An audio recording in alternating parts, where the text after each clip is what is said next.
Hai guys, Assalamualaikum warahmatullahi wabarakatuh. Apa kabar teman-teman semuanya? Semoga sehat selalu dan jangan lupa buat jaga kesehatan terus ya. Oh iya, aku mau ngucapin terima kasih banyak buat teman-teman semua yang udah subscribe. Dan buat teman-teman yang belum subscribe, please subscribe dulu supaya aku lebih semangat bikin videonya buat cerita-cerita sama teman-teman semuanya.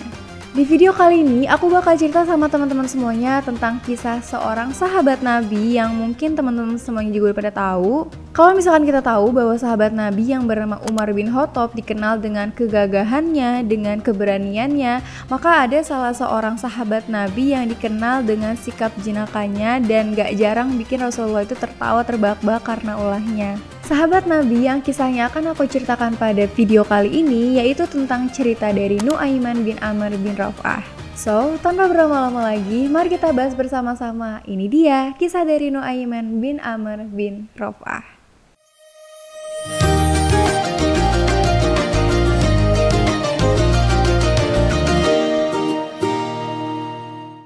Nu'aiman bin Amr bin Raf'ah merupakan salah seorang sahabat Nabi yang tinggal di kota Madinah dan datang dari kalangan kaum Ansor. Berbeda dari sahabat Rasulullah pada umumnya yang memiliki kelebihan, yang memiliki kegagahan, keberanian, dan kontribusi yang besar terhadap Islam. Akan tetapi Nu'aiman ini memiliki kelebihan lain, yaitu dengan sikap jenakanya yang bisa membuat Rasulullah tertawa terbahak-bahak hingga terlihat gigi gerahamnya. Tapi meskipun sahabat Rasul yang bernama Nu'aiman ini tuh memang hobinya itu jenaka, menghibur, ngelucu, dan selalu menghibur Rasulullah, akan tetapi sikap jenakanya ini yang justru membawa dia masuk ke dalam surga. Masya Allah. Jadi suatu hari Rasulullah pernah mengatakan bahwa Nu'aiman akan masuk surga karena dia selalu membuatku tertawa. Karena memang seorang Nu'aiman ini dikenal sebagai seorang sahabat Nabi yang hobinya itu usil dan sering banget ngerjain sahabat-sahabat Nabi yang lain. Bahkan gak tanggung-tanggung nih, Rasulullah pun sering banget dikerjain gitu. Dan sekarang aku bakal ceritain ke teman-teman semuanya beberapa cerita lucu dari Nu'aiman bin Amr ini. Cerita yang pertama, jadi suatu hari Nu'aiman bin Amr itu sakit mata ceritanya. Karena dia lagi sakit, jadi dia nggak banyak kelihatan nih sama sahabat-sahabatnya, termasuk Rasulullah. Nah, Rasulullah mendatangilah kediaman dari Nu'aiman ini. Dan ketika Rasulullah sampai di rumah Nu'aiman ini, Rasulullah tuh kaget karena Nu'aiman itu lagi makan kurma. Ditanyalah sama Rasulullah, "Iya Nu'aiman, kamu bukannya lagi sakit mata? Kok kamu makan kurma sih?" Terus si Nu'aiman ini ngejawab, "Gak apa-apa ya Rasulullah, karena aku makan kurma kan pakai mata yang sebelahnya lagi," gitu. Dan dari situ Rasulullah tertawa terbahak-bahak mendengar celotehan dari Nu'aiman ini. Cerita yang kedua, jadi suatu hari Nu'aiman itu sedang berjalan-jalan di sekitaran Madinah. Dan ketika sedang berjalan, Nu'aiman ini tuh melihat seorang penjual madu yang terlihat jualan itu belum habis. Karena kasihan, Nu'aiman ini mendatangilah penjual madu tersebut.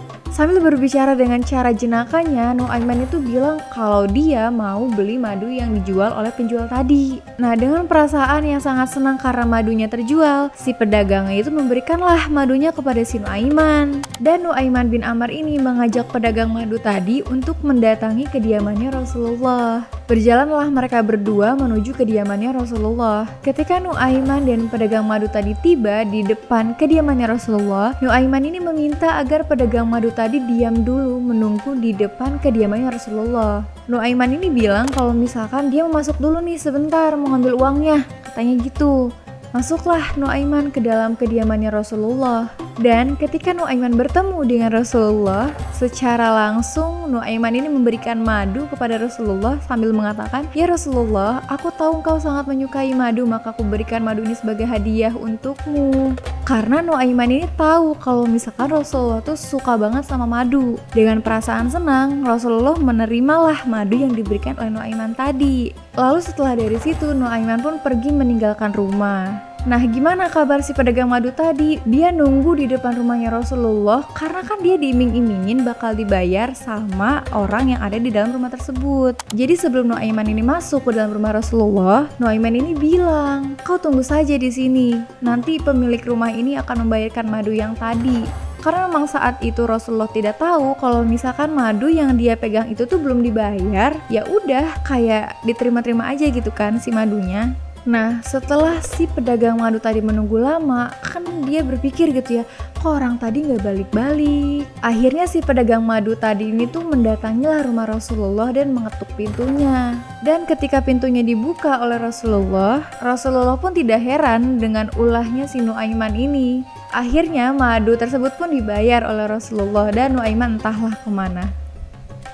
Cerita yang ketiga, jadi suatu hari ada sekumpulan tamu yang mendatangi kediaman Rasulullah dengan mengendarai unta-unta yang gemuk dan sehat. Nah, kediamannya Rasulullah ini dijaga oleh para sahabatnya, termasuk Sayyidina Hamzah. Nah, datanglah Nuaiman dan menghampiri para sahabat Rasulullah yang sedang menjaga kediamannya Rasulullah. Dan saat itu ada salah seorang sahabat Nabi yang bilang nih, kalau misalkan unta-unta ini dimakan kayaknya enak deh. Dan kelihatannya dagingnya itu banyak dan sehat-sehat. Akhirnya dengan gelagat nyelenehnya Nuaiman ini bilang lah kalau misalkan dia bisa menyembelih unta-unta itu.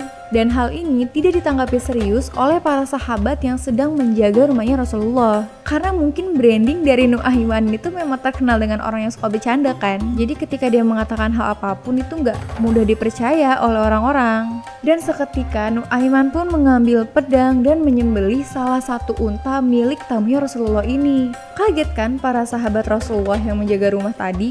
Nah, saat itu kepala si untanya dibawalah oleh Nuaiman dan diberikan kepada para sahabat Rasul yang sedang menjaga rumahnya Rasul. Dan Nuaiman ini bilang, "Hei, aku sudah berhasil nih menyembelih kepala unta. Aku titip ya di sini. Tapi kalian jangan bilang kalau misalkan aku yang menyembelih kepala unta tadi. Aku mau pergi dulu. Kalau misalkan Rasulullah nanyain, bilang aja nggak tahu." Nah, saat itu sahabat Rasul yang sedang menjaga rumahnya Rasul ini bingung kan. Aduh, gimana ya kalau misalkan Rasul nanya, harus gimana nih, harus bilang apa gitu. Terus dari situ, setelah Rasulullah selesai bertemu dengan para tamunya, otomatis keluar kan dari rumah Rasul.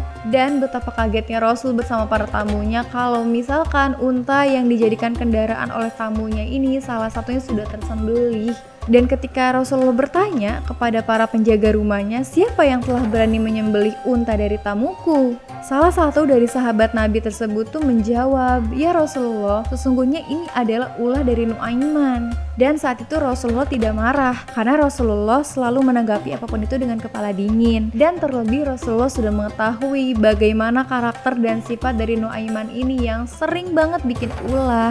Akhirnya saat itu Rasulullah meminta kepada salah satu sahabat yang menjaga rumahnya untuk menggantikan unta milik tamunya yang sudah disembelih ini. Dan setelah menyembelih unta milik tamunya Rasulullah, Nuaiman ini berlari lah untuk bersembunyi. Jadi di pelariannya ini, Nuaiman bertemu dengan salah seorang sahabat Nabi juga. Dan di posisinya itu, di sebelah sahabatnya itu ada sebuah sumur.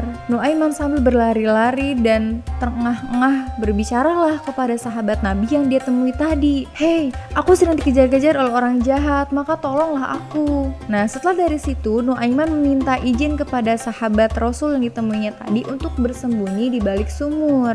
Dan Nuaiman pun dengan ketakutannya meminta kepada seorang sahabat Nabi yang dia temui tadi untuk dia memberitahu tentang keberadaannya kalau misalkan ada yang nyari-nyari dia. Nah, akhirnya setelah meminta izin kepada seorang sahabat Rasul tadi, Nuaiman pun bersembunyi di balik sumur yang kering tadi. Lalu tak lama kemudian datanglah Rasulullah bersama para sahabat yang lain dan menanyakan di manakah keberadaan Nuaiman. Lalu memang karena sahabat Rasul yang Nuaiman temui tadi itu sudah berjanji untuk tidak memberitahu di mana keberadaannya, akan tetapi ternyata yang mencarinya bukanlah orang jahat, tetapi Rasulullah.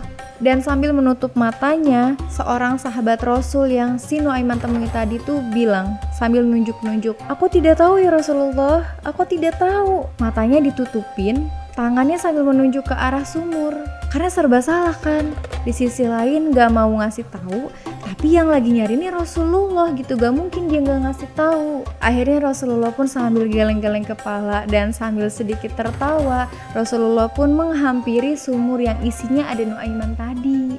Nah, lalu ketika Nuaiman sudah tahu kalau misalkan Rasulullah ini sudah menemukannya, Nuaiman pun gak berhenti sampai situ. Nuaiman bilang sama Rasulullah, "Ya Rasulullah, itu ada suara apa?" Dan ketika Rasulullah dengan sahabat-sahabat yang lain menengok, ternyata itulah celah di mana Nuaiman ini pun kabur.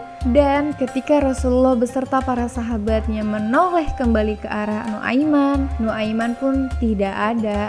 Ya udah kabur lagi gitu.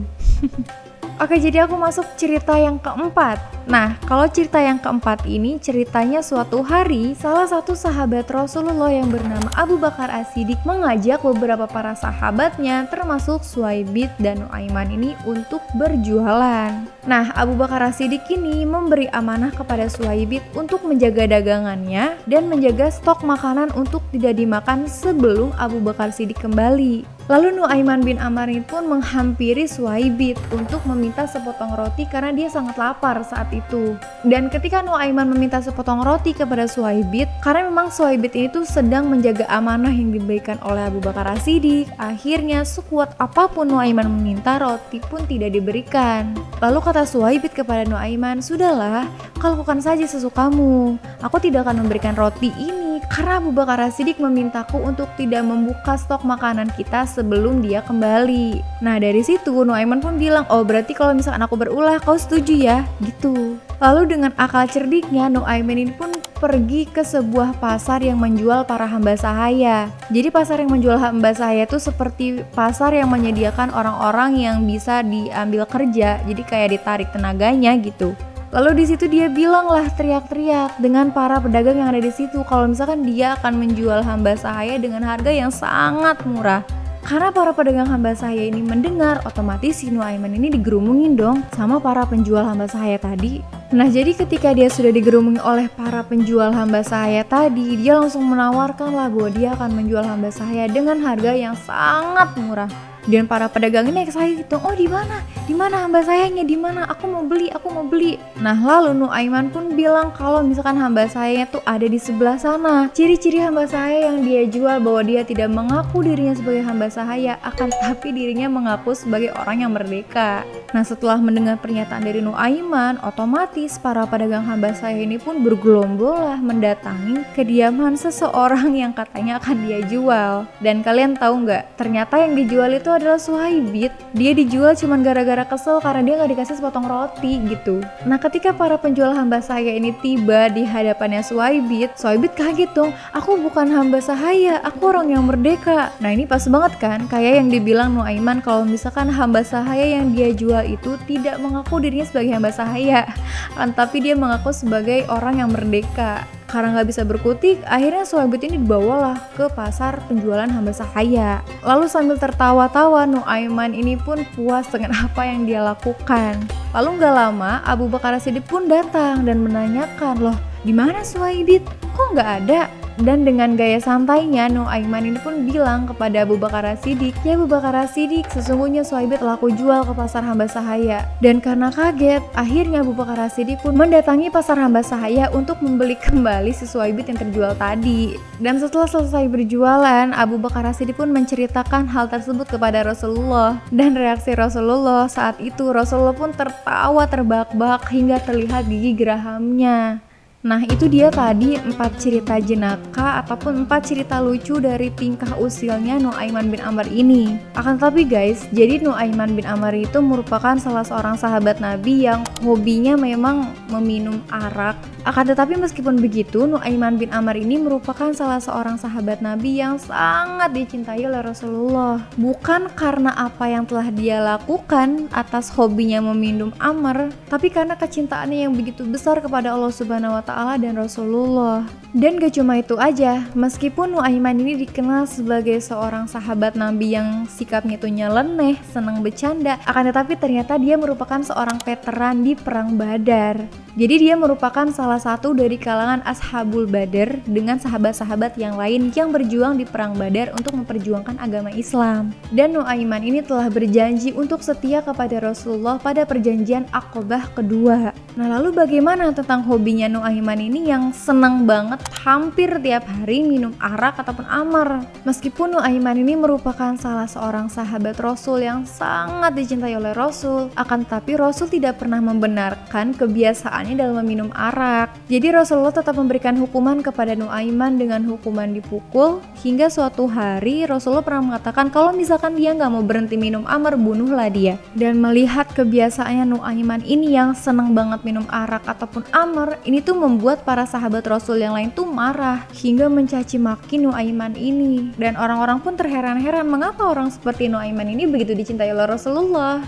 Nah, ketika melihat Nuaiman ini dicaci maki dan dimarahi oleh sahabat Rasul yang lain, Rasulullah pun mengatakan kepada para sahabatnya untuk tidak boleh menghakimi Nuaiman begitu saja, karena yang mengetahui isi hati manusia hanyalah manusia itu sendiri dengan Allah. Jadi meskipun dia terlihat meminum arak, belum tentu kita lebih baik dari dia. Bisa jadi mungkin para sahabat Rasul yang menghina Nuaiman ini justru malah lebih buruk daripada Nuaiman. Wallahu alam. Oleh karena itu, Rasul mengatakan kalau misalkan kita tidak boleh menghina ataupun menilai seseorang sebelah mata, karena lagi-lagi yang mengetahui isi hati manusia hanyalah manusia itu sendiri dan Allah saja. Dan Rasulullah pun meminta kepada para sahabatnya untuk saling menghargai perbedaan, termasuk menghargai perbedaan sifat dan karakter dari Nuaiman ini. Hingga pada akhirnya Nuaiman ini pun berhenti meminum arak dan bertobat kepada Allah Subhanahu wa taala, dan dia pun tidak pernah lagi meminum arak seperti kebiasaannya sebelumnya. Dan di akhir hayatnya Nuaiman ini pun wafat mendahului Rasulullah. Akan tetapi ada yang aneh nih dari Rasulullah setelah menziarahi ataupun mendatangi makam dari Nuaiman ini. Kalau misalkan orang-orang pada umumnya itu bersedih karena ditinggali oleh sahabatnya yang telah wafat, akan tetapi Rasulullah justru sebaliknya. Rasulullah justru tersenyum dan sedikit tertawa karena ternyata Rasulullah SAW ini mendengar ketika Nuaiman ditanya di dalam kubur oleh para malaikat, "Man Rabbuka?" Siapa Tuhanmu? Dengan lantang dan tegas Nuaiman pun menjawab, Tuhanku adalah Allah. Dan ketika ditanya man Rasulah, siapa Rasulmu? Kalian tahu gak apa jawaban dari Nuaiman ketika ditanya siapa Rasulnya? Dia mengatakan kepada malaikat yang sedang menanyainya dengan Dan saat itu Rasulullah tertawa terbahak-bahak karena mendengar jawabannya dari Nuaiman ini. Nah, Nuaiman bin Amr bin Rab'ah ini merupakan sahabat Rasulullah yang dijanjikan masuk surga dengan cara tertawa. Karena mengapa? Karena Nuaiman sering sekali membuat Rasulullah bahagia dan tertawa. Nah, itu dia guys cerita dari sahabat Rasulullah SAW yang bernama Nuaiman bin Amr bin Rab'ah ini. Masya Allah banget ya. Semoga ada hal yang bermanfaat dan nilai kehidupan yang bisa kita ambil dari cerita Nuaiman bin Amr bin Rab'ah ini. Nah, jadi teman-teman, insya Allah selama bulan Ramadan ini aku bakal lebih banyak upload tentang cerita-cerita Islami ataupun kisah-kisah sahabat Rasul yang lain. Jadi kalau misalkan teman-teman mau request ataupun mau ada cerita sahabat Rasul yang aku bawain di videoku, boleh kalian komen bawah aja ya. Oh iya, ngomong-ngomong gimana nih menurut kalian cerita dari Nuaiman bin Amr ini? Kalau menurut aku cerita ini sangat-sangat inspiratif dan banyak banget hal yang bisa kita ambil untuk menjadikan patokan dalam kehidupan. Kalau misalkan ada yang kurang ataupun keliru dari apa yang aku bawain tadi, tolong kasih tahu aku di kolom komentar di bawah ya. Oh iya, aku gak bosan-bosan buat ngingetin ke teman-teman semuanya buat yang belum subscribe, please subscribe dulu supaya aku lebih semangat bikin videonya dan cerita-cerita banyak hal ke teman-teman semuanya. Terima kasih sudah datang ke videoku. See you next video. Wassalamualaikum warahmatullahi wabarakatuh.